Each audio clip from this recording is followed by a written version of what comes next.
Terima kasih Anda masih menyaksikan Kompas Pagi, Saudara, bersama saya di Nurbahagia. Saat ini kami akan mengajak Anda untuk melihat serta mengulas informasi penting dan menarik apa saja yang dimuat oleh Harian Kompas edisi Sabtu 3 Agustus 2024. Pada halaman muka, Harian Kompas hari ini mencoba mengangkat berita bahagia dan mengangkat judul Gregoria terbang bagai merpati.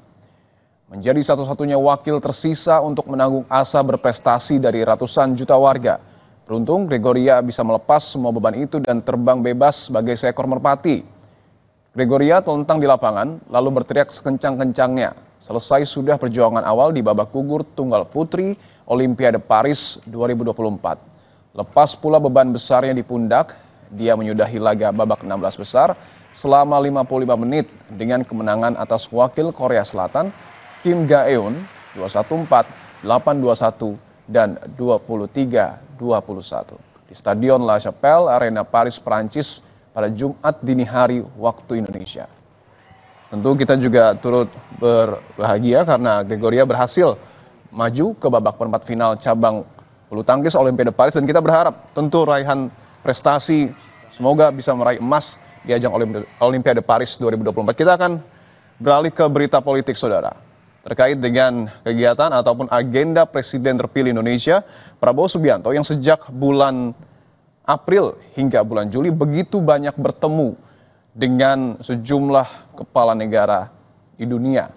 Harian Kompas menyoroti langkah Presiden terpilih Prabowo Subianto yang beberapa waktu terakhir kerap melakukan kunjungan ke beberapa negara sahabat. Lawatan Prabowo Subianto ke sejumlah negara Asia dan Eropa ditengarai merupakan upaya Presiden terpilih itu untuk membangun relasi global. Langkah tersebut ditengarai diambil Prabowo untuk menjadikan posisi Indonesia semakin penting dan strategis di dunia. Selain mencari dukungan demi pemenuhan kepentingan strategis dan stabilitas nasional, langkah tersebut ditengarai diambil lantaran Prabowo ingin lebih aktif dalam pergaulan dunia. Bahkan pada hari kemarin kita tahu Prabowo Subianto datang ke istana untuk melaporkan hasil pertemuannya dengan sejumlah kepala negara kepada Presiden Joko Widodo. Kita akan beralih, Saudara, ke halaman 15. Di sini ada informasi dengan judul Radikalisasi dalam Keluarga Lebih Berbahaya. Kompas edisi akhir pekan ini juga membahas soal masih berbahayanya upaya radikalisasi. Intensitas pertemuan dan hubungan kekerabatan membuat indoktrinasi paham radikal dalam keluarga menjadi lebih berbahaya daripada melalui media sosial. Radikalisasi internal dalam keluarga itu jauh lebih berbahaya ketimbang radikalisasi melalui media sosial. Kenapa? Karena proses indoktrinasinya jauh lebih ketat.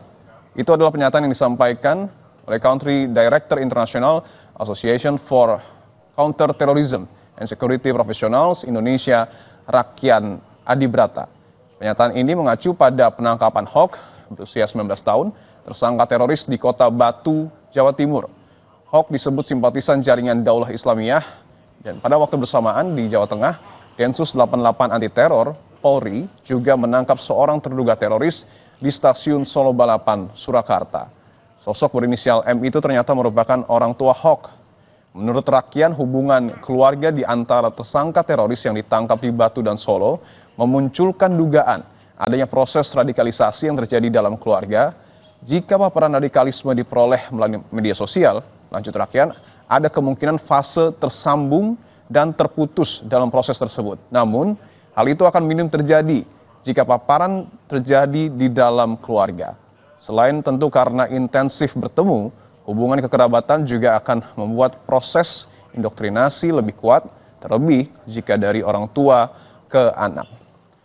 Itu adalah sejumlah informasi penting dan menarik, Saudara, yang dapat Anda nikmati dalam Harian Kompas edisi Sabtu 3 Agustus 2024, atau Anda dapat mengaksesnya melalui laman kompas.id.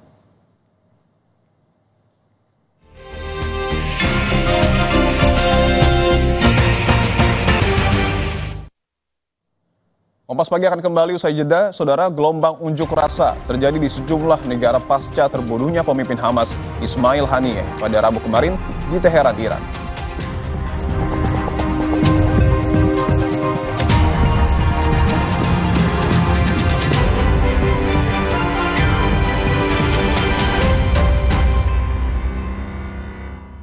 Usaha dan pemerintah tak terpisahkan dalam upaya peningkatan ekonomi